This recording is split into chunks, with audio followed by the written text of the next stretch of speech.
terceira vez: tu me amas? E respondeu-lhe: Senhor, tu sabes todas as coisas, tu sabes que eu te amo. Jesus lhe disse: apacenta as minhas ovelhas.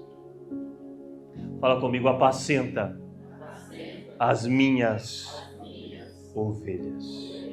Pode assentar nessa noite.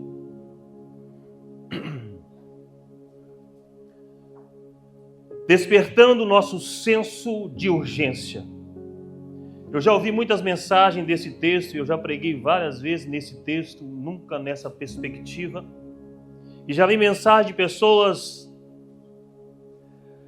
dizendo que Jesus, ele fala com Pedro 3 vezes, porque Pedro negou Jesus 3 vezes, agora Jesus também fala com Pedro 3 vezes: tu me amas. Mas eu não acredito nisso, porque o nosso Deus não é um Deus vingativo, não é um Deus que pega detalhes da vida de alguém para depois confrontar aquela pessoa com a mesma medida, ou com a mesma palavra, ou com a mesma ação que alguém o confrontou, ou que alguém o negou, ou que alguém falou a respeito dele.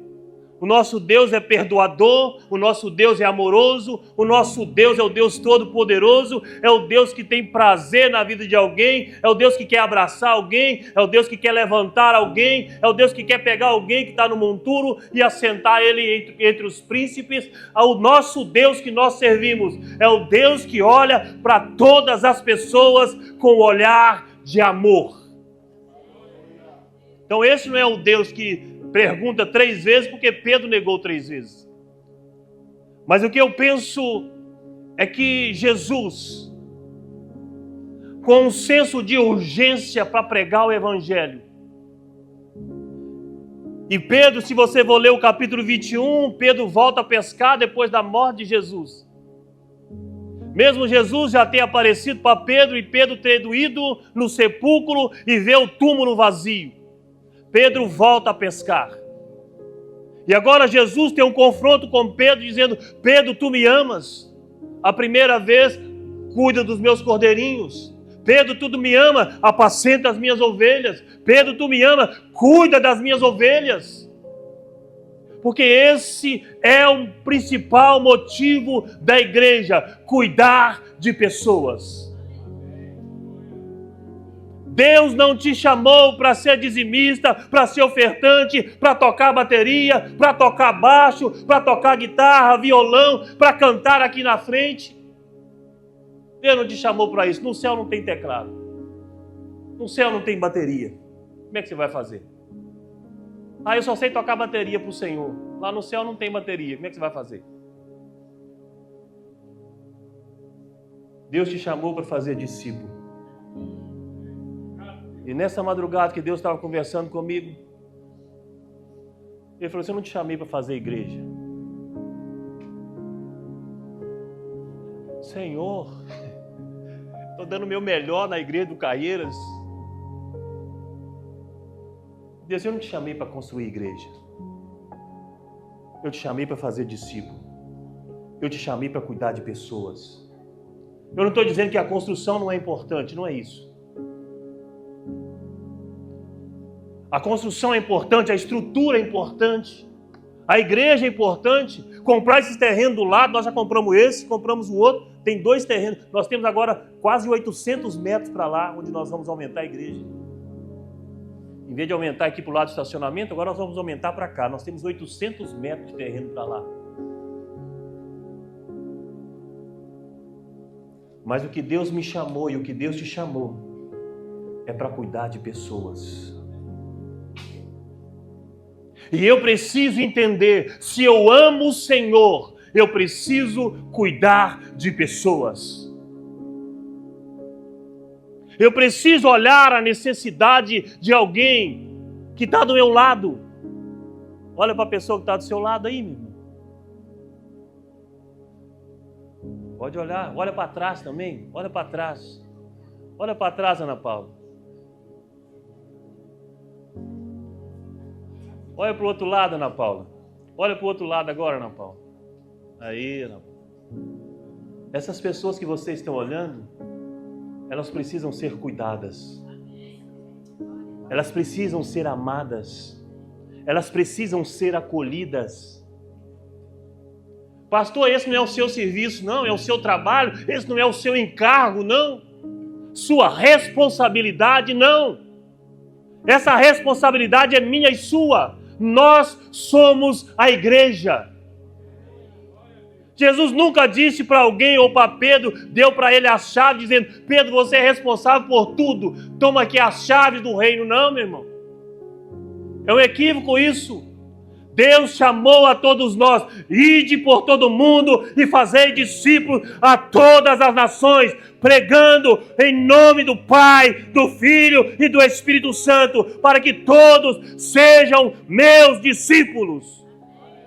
E é uma responsabilidade universal da igreja, minha e sua. Quando Jesus disse que as portas do inferno não iriam prevalecer não contra o pastor, é contra a igreja. Nós, como uma igreja poderosa, como diz no livro de Cantares, uma igreja vencedora, como um exército com bandeiras. Esta é a igreja do Senhor. E eu e você fomos chamados para isso. É triste ver aqui de cima a pessoa que nos visita, você que nos visita, seja bem-vindo, que Deus te abençoe poderosamente nessa noite. E alguém chega na igreja visitando. Tem um senhor ali do lado da Adriana, já cumprimentei-o. E alguém chega visitando e é como se ele não fosse ninguém. Entra e sai, ninguém o abraça, ninguém o cumprimenta, ninguém diz para ele: Jesus te abençoa, seja bem-vindo. Que Deus abençoe a sua família. Se eu preciso de alguma coisa, se eu preciso de uma oração.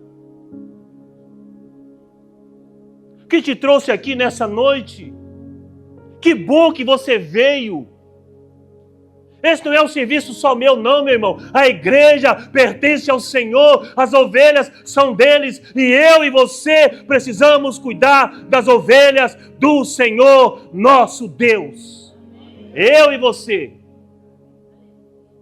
Então, quando você vê um visitante na igreja, quando você vê alguém chegando, é responsabilidade sua. Dá um abraço nessa pessoa. Dizer: seja bem-vindo em nosso meio. Que bom que você veio adorar o Senhor conosco nessa noite. Que bom que Deus te trouxe aqui. Aqui é um lugar de adoração, onde nós adoramos aquele que é santo, aquele que é santo, aquele que é santo. Jesus fala com Pedro 3 vezes, por causa da urgência. E eu preciso despertar o meu senso de urgência, porque Jesus está voltando. Nós vamos começar o nosso grupo de comunhão. Pregar nas casas. Voltar ao início do livro de Atos. De casa em casa. Onde pessoas serão edificadas, curadas, transformadas, mudadas, alcançadas por esse amor de Deus.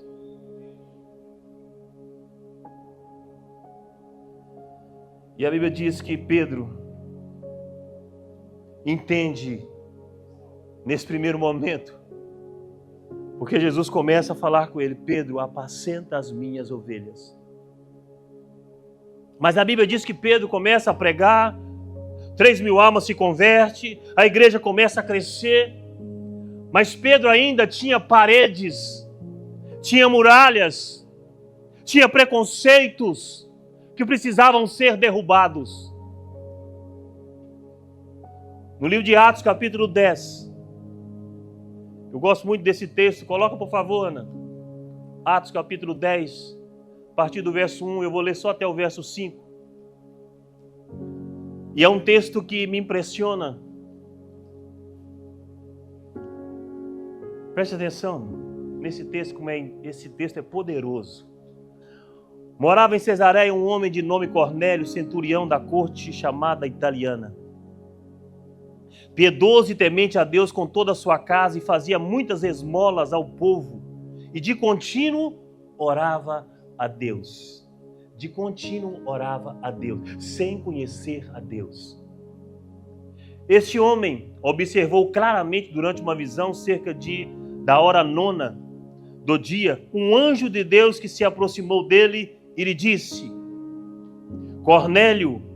Esse, fixando nele os olhos e possuído de temor, perguntou: Quem és, Senhor?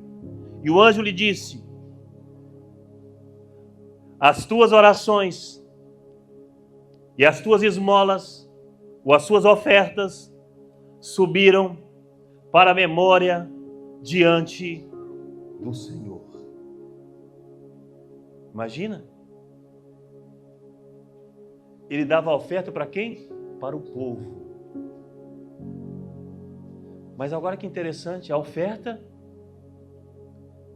o povo usou, o povo usufruiu, mas a Bíblia diz que as suas ofertas subiram.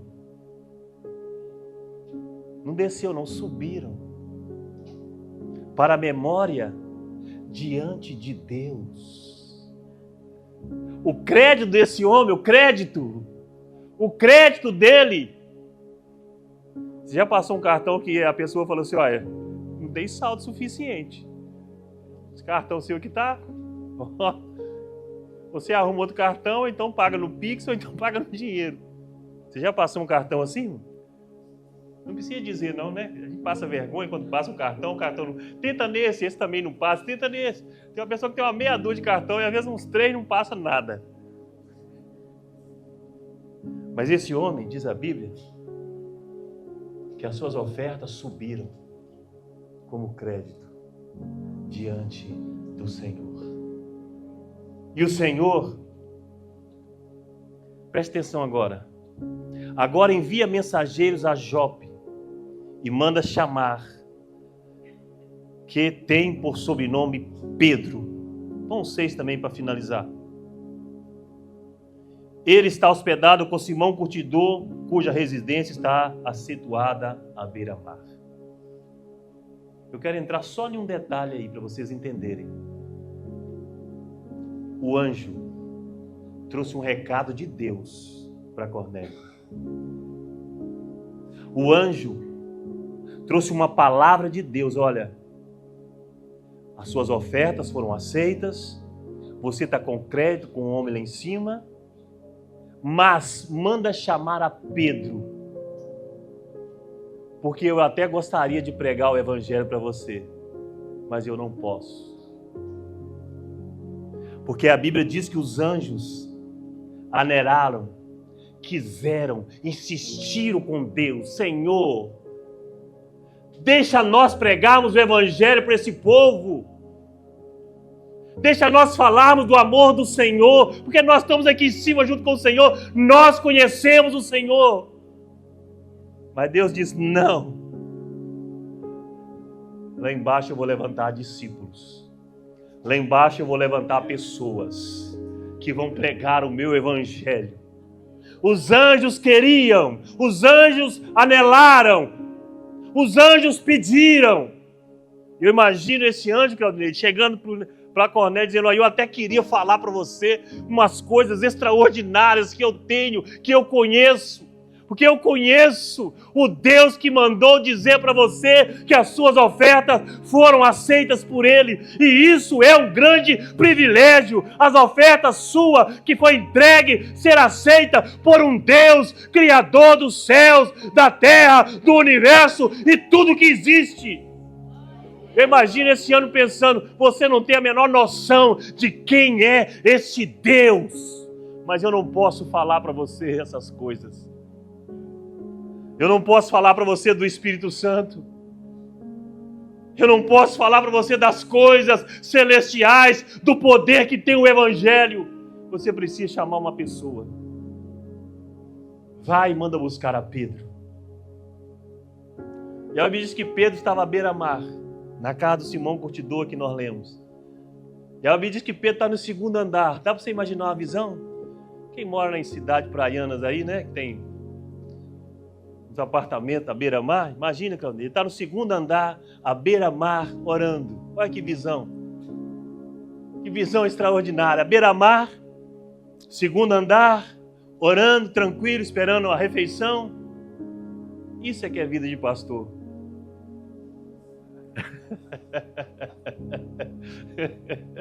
Meio-dia orando, esperando o almoço, à beira-mar, Claudinho, no segundo andar, olhando para aquelas ondas e pensando, Deus colocou limite nesse grande mar, esse mar só pode vir até ali. Ali ele tem que quebrar a sua glória, tem que quebrar suas ondas, como diz o livro de Eclesiastes. E Pedro está orando e de repente Pedro tem uma visão.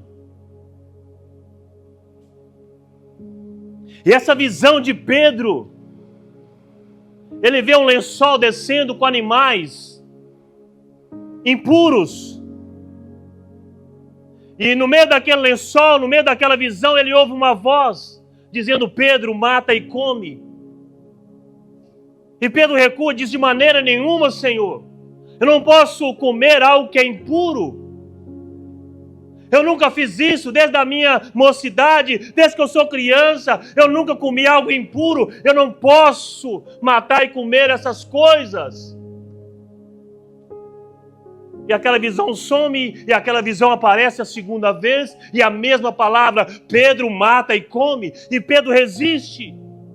E aquela visão vem a terceira vez, porque é urgente. O evangelho é urgente, precisa ser pregado urgentemente.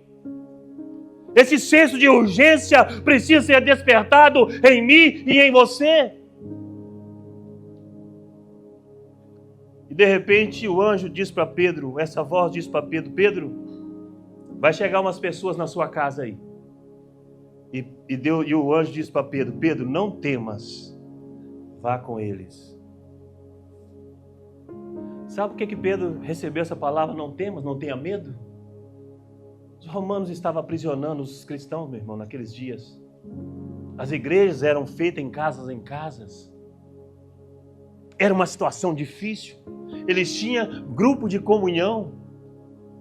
O que eles tinham naquela época, nesse período, onde a igreja já tinha sido dispersa, era grupos de comunhão em casa. E ele diz: não temas. Sabe por quê? Porque havia duas pessoas com um soldado romano. Se você continuar lendo o capítulo 10, Cornélio manda duas pessoas, dois servos dele e um soldado romano para buscar Pedro. Imagine você fazendo algo errado contra a lei. E a polícia lá na sua porta, a polícia. Polícia Federal não, a Polícia Federal já arromba a porta e entra, né? Nem pede. Mas o anjo diz para Pedro: vai e atende esses três homens. Fique tranquilo, porque eu os enviei. Vá com eles. Não tenha medo. Porque é para você pregar o evangelho para eles. E a Bíblia diz que Pedro vai à casa de Cornélio. Pedro chega à casa de Cornélio e prega o evangelho na casa de Cornélio. Pedro não tem medo. Deus bagunçou a cabeça de Pedro, porque ele não entendia que o evangelho não era só para ele. Pedro precisava quebrar a barreira religiosa, porque ele achava que o evangelho era só para os judeus.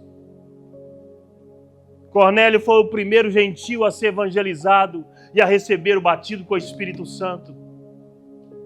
Os italianos foram privilegiados, primeira nação a receber a palavra do evangelho. Primeira nação a ser evangelizada. Primeira nação a ser impactada pelo poder do evangelho e do Espírito Santo. E Deus precisa bagunçar a nossa mente, a nossa cabeça do que é a igreja nesse tempo. Porque para muitos igreja é vir na igreja, é vir nesse tempo, é vir nesse lugar uma vez por semana, ou de 15 em 15 dias. Dá o seu dízimo, dá a sua oferta, dizendo: graças a Deus eu sou evangélico, cristão lá da IDPB Caíras. Meu pastor Eduardo não é um pastor muito bom não, mas ele quebra o galho. Estou lá assim mesmo. Deus quer muito mais de você, meu irmão. Deus quer muito mais de você. Deus quer cumprir um propósito poderoso na sua vida. Deus tem algo para realizar através de você. E os anjos não vão fazer isso. Esse trabalho, esse serviço, essa incumbência é nossa. Por isso Pedro vai até a casa de Cornélio, porque ele entende, é uma responsabilidade dele.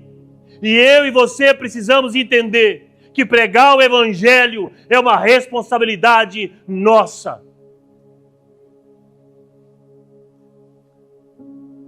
Você tem um ciclo de amigos que eu nunca vou ter acesso.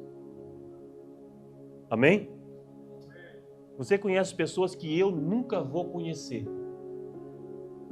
Você tem relacionamento com pessoas, com amigos que eu nunca vou ter. Eu tenho amigos que você nunca vai ter.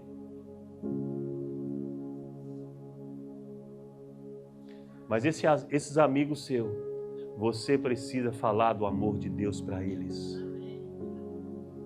É responsabilidade sua dizer que Jesus os ama.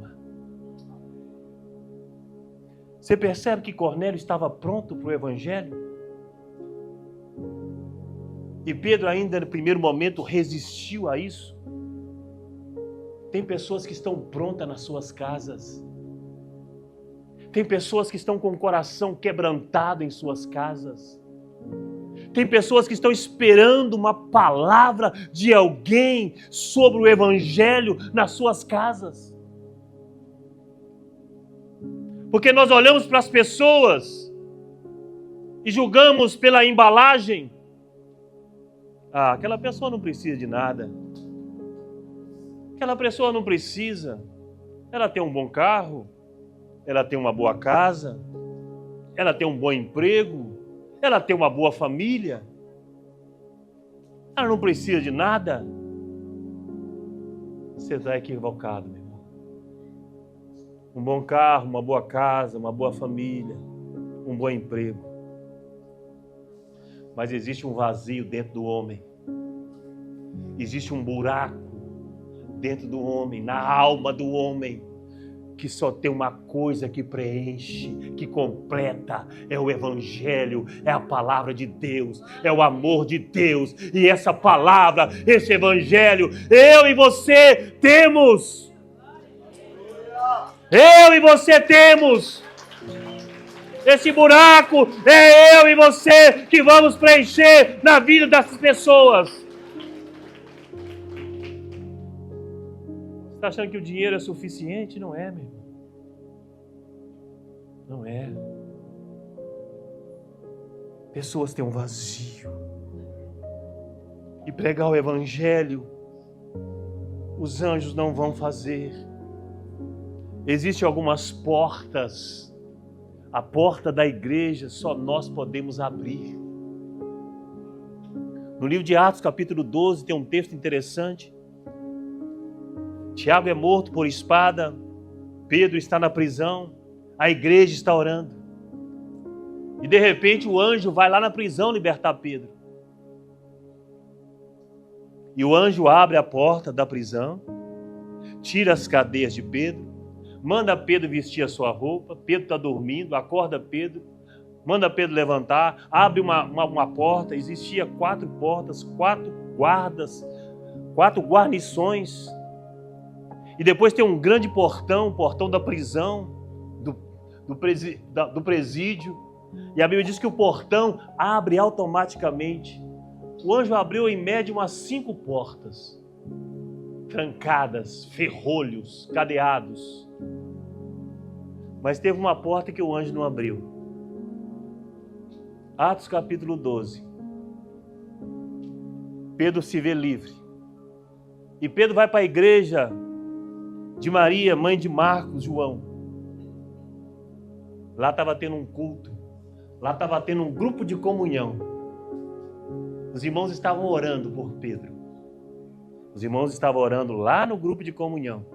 E Deus estava libertando Pedro lá na prisão. É isso, está na sua Bíblia, está lá no capítulo 12 de Atos. Depois você lê. Lê lá depois. E nesse grupo de comunhão, uma unção, uma presença de Deus tão extraordinária. E de repente, uma garota, uma serva chamada Rode, ouve a voz de Pedro. E ela corre e diz, Pedro está lá fora, ele está batendo na porta. Pedro quer entrar nesse grupo de comunhão. E alguém diz para ela, você está doida, menina? Você está fora de si? Pedro está preso lá na prisão. Não, eu estou ouvindo a voz dele, ele está lá fora, ele quer entrar, nós precisamos abrir a porta. O que eu quero dizer para você, o anjo poderia ter abrido a porta da casa de Maria, mãe de João Marcos. Era muito mais fácil, era a porta da igreja. Ele abriu a porta da prisão, abriu várias portas, abriu um portão de ferro, e é interessante que a Bíblia diz que o portão de ferro abriu automaticamente. Mas a porta da igreja, o anjo não abriu.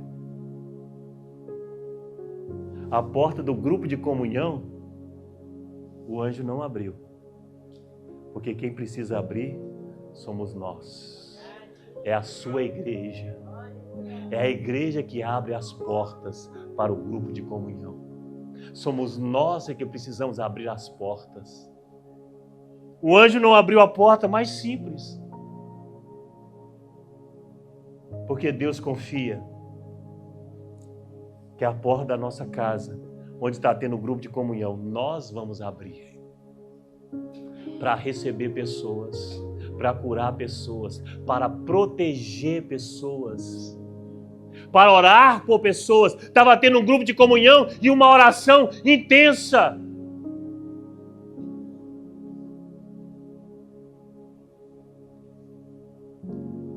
Pasme naquilo que eu vou te dizer. Atos capítulo 9. Jesus não vai pregar mais o evangelho para nós, meu irmão. Ele já fez o que tinha que ser feito. Atos capítulo 9, tem um homem que estava inspirando maldade contra os cristãos, um homem chamado Saulo. E esse homem pega a carta das autoridades, dos sacerdotes. Atos capítulo 9, depois você lê na sua casa, porque você precisa ler a Bíblia. E a Bíblia diz que o próprio Jesus aparece para Paulo ao meio-dia, um clarão. Paulo vê Jesus e as pessoas que estão com ele não. Só ouve a voz e Jesus diz para Paulo, para Saulo na época ainda, Saulo, Saulo, por que me persegues? Dura coisas é guerrear comigo, eu sou o Senhor. E a Bíblia diz que Paulo fica cego. E Deus direciona Paulo, Saulo ainda, para a casa de um homem chamado Judas, que morava na rua direita. E nesse mesmo tempo, o anjo do Senhor vai visitar um homem chamado Ananias. E esse anjo diz para Ananias, Ananias, eu tenho uma missão para você. E era muito comum naquela época dizer, Senhor, eis-me aqui. Como muitos falam hoje, né?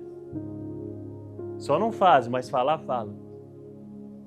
Pastor, depois que eu aposentar, ou pastor, depois que eu fizer isso, pastor, depois que eu ganhar dinheiro, depois que eu fazer isso, depois que eu tiver isso, depois que eu comprar um carro, depois que eu vou fazer coisa na igreja, eu vou me envolver, eu vou trabalhar, eu vou me esforçar, eu vou me empenhar. Não faz nada, meu. Porque Deus chama pessoas que estão ocupadas para fazer a obra de Deus. Porque quem está desocupado, continua desocupado. É triste, mas é verdade. Quem está mais atarefado na igreja, que continua fazendo mais. Quem está mais folgado, que continua fazendo menos. Principalmente depois que aposenta. Só fala que vai fazer. Pastor, quando eu aposentar, o senhor vai ver. Não, mas eu vou botar quente. O senhor vai ver quando eu aposentar. Aposenta não faz nada, Claudinei. E o anjo fala com Ananias. E Ananias fala, eis-me aqui, Senhor. E o anjo diz assim para ele, olha, tem um homem chamado Saulo. Tá lá na casa de Judas, na rua direita. Deu o endereço, deu o número. Você vai lá orar por ele. Colocar as mãos sobre ele. Porque ele está cego, mas ele já teve uma visão que você vai lá. E sabe o que Ananias disse para ele? Senhor, o senhor está doido? O senhor sabe quem é esse homem? Recebi um WhatsApp hoje de manhã que esse homem estava vindo para cá com umas cartas para massacrar a igreja, porque as notícias lá corriam rápido, meu irmão. Pode ler na Bíblia, está assim mesmo lá na Bíblia. Eu tenho notícias a respeito desse homem. Só não era o WhatsApp, mas as notícias corriam, viu? Fofoca corria na alta. Como é que era, eu não sei. Mas pode ler lá na Bíblia, capítulo 9 de Atos, que você vai ver. Já estou sabendo aqui que esse homem está vindo para cá com cartas para massacrar a igreja. Esse homem é um assassino. Esse homem é um matador de crente. Ele acabou de assassinar Estevão, onde as pessoas julgaram as vestes ao pé dele. É um homem mau. Porque nós rotulamos a pessoa, mas Deus não. Nós olhamos para aquela pessoa, fazemos um raio-x e dizemos, aquela pessoa ali é boa. Aquela ali merece que eu pregue para ela o evangelho. Não, aquele outro não. Aquele outro, não, também não. E Deus disse para Ananias, não, Ananias, essa notícia que você está me dando é notícia velha. Essa é notícia de ontem. E eu tenho uma notícia de hoje para te dar. Esse homem agora está orando. Esse homem agora teve um encontro com o meu filho, Jesus. Você não sabe, mas esse homem está orando e está esperando você para colocar as mãos sobre ele, para ele voltar a enxergar. Está lá no seu livro, está lá na Bíblia, capítulo 9 de Atos. Pode ir, Ananias. Porque para você, Paulo é um assassino. Para você, Paulo não serve. Para você, Paulo é um matador de cristão. Para você, Paulo não serve para nada, mas para mim, que sou o Senhor, ele é um vaso escolhido. Ele é alguém que eu estou separando para fazer para mim uma grande obra. Olha para a pessoa que está do seu lado. Talvez para você essa pessoa não vale muitas coisas. Mas eu quero dizer que para o Senhor, ele é um vaso escolhido. Ela é um vaso escolhido. Ela é alguém separada. Ele é alguém separado para uma grande obra que o Senhor quer fazer.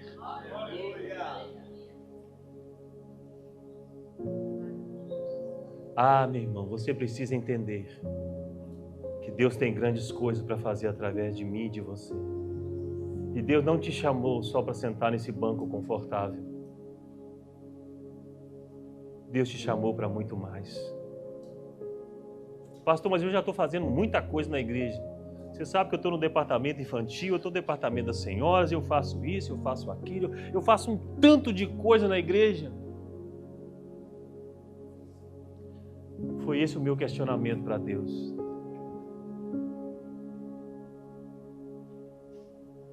Mas Deus quer que eu faça e quer que você também faça o que é importante e essencial: cuidar de pessoas, apacentar as suas ovelhas.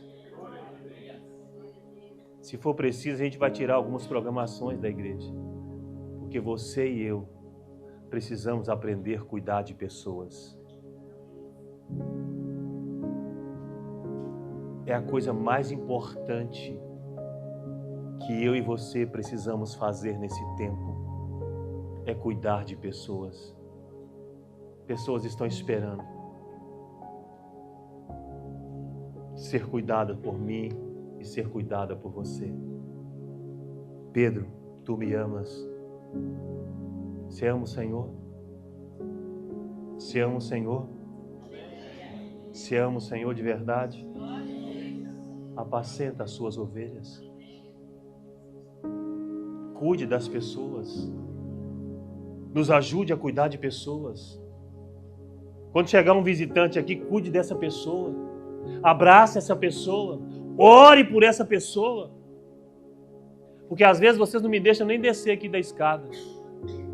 Pastor, eu preciso falar com o senhor. Pastor, eu preciso que o senhor ore para isso. Pastor, eu preciso que o senhor faça isso. Pastor, e o visitante vai embora e ninguém cumprimenta.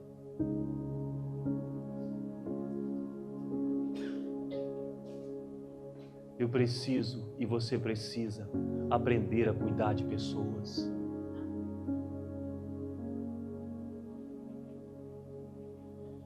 Deus espera de mim, de você. Deus espera de nós. E Deus tem muita coisa para fazer através de nós. E nós precisamos tomar o território que o diabo tem alcançado nessa região. Marcos capítulo 5, para a gente finalizar. Marcos capítulo 5. A Bíblia diz que Jesus está libertando um gadareno.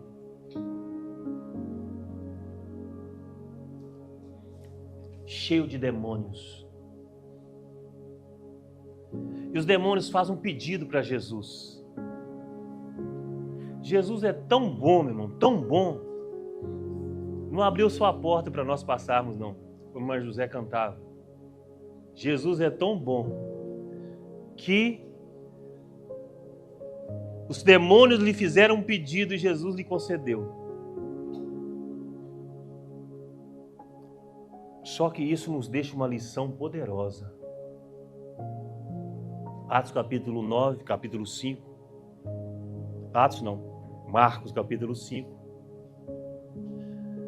Quando Jesus está libertando um gadareno, os demônios falam com Jesus: nos deixa permanecer nesse território.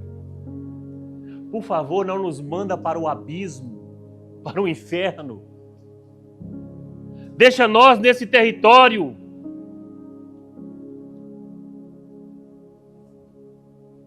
E a Bíblia diz que Jesus lhe permitiu. E eles foram para uma manada de porcos, e os porcos se precipitaram pelo meio do mar. O que eu quero dizer para você? Nós não compramos só mais um terreno. Não é só mais um lote, meu irmão. Isso aqui é um território. Isso aqui é um território. Que agora será um território onde iremos louvar, exaltar, glorificar o nome do Senhor. Sabe o que Deus quer de mim e de você? Que nós expulsamos do território do Caieiras os demônios que estão alojados nos apartamentos, nas casas, nos lotes, nos terrenos. Sabe o que Deus quer de mim e de você? Que nós oremos por essa cidade de Vespasiano, por esse território que está dominado pela droga, pela prostituição, pelos demônios, para que os demônios vão embora e o Deus Senhor, nosso Deus, a posse desse território.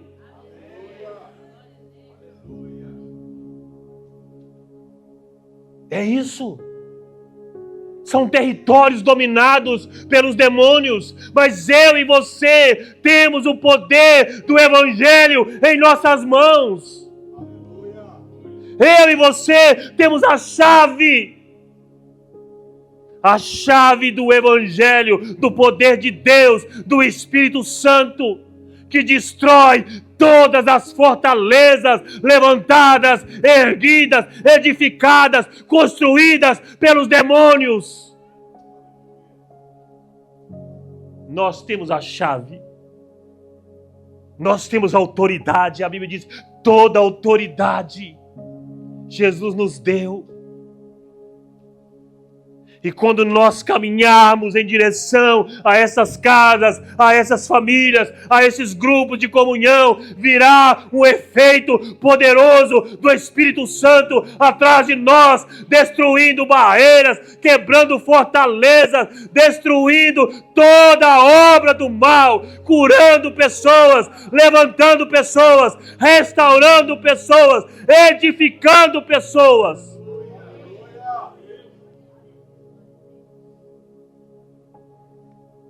Pastor, eu vou poder fazer isso?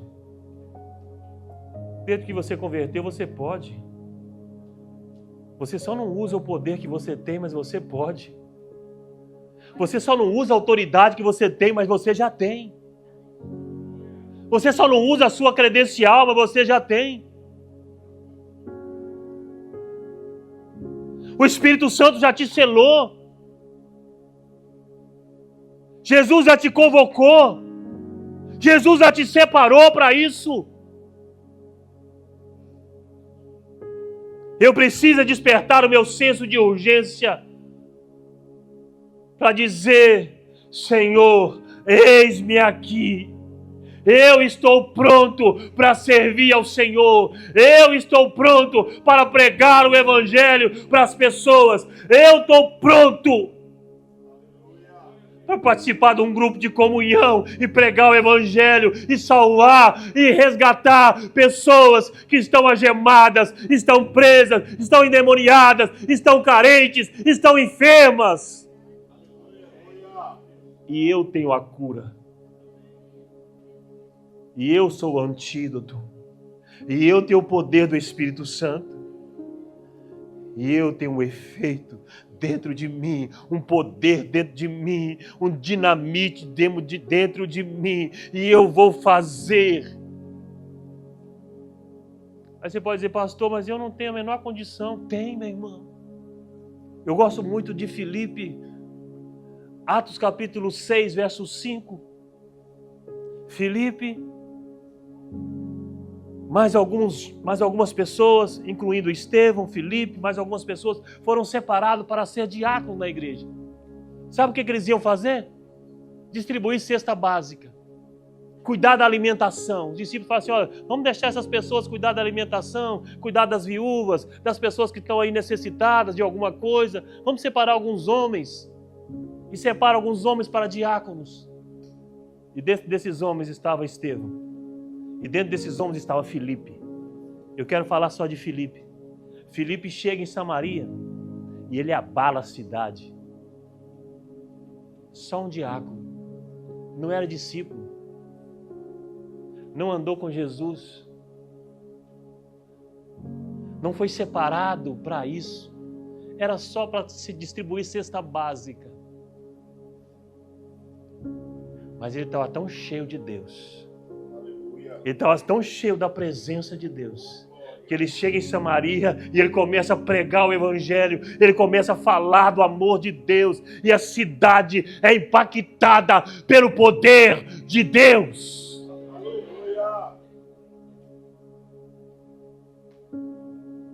Deus pode usar você. Deus quer usar você. Você só precisa permitir ser usado por Ele. Amém?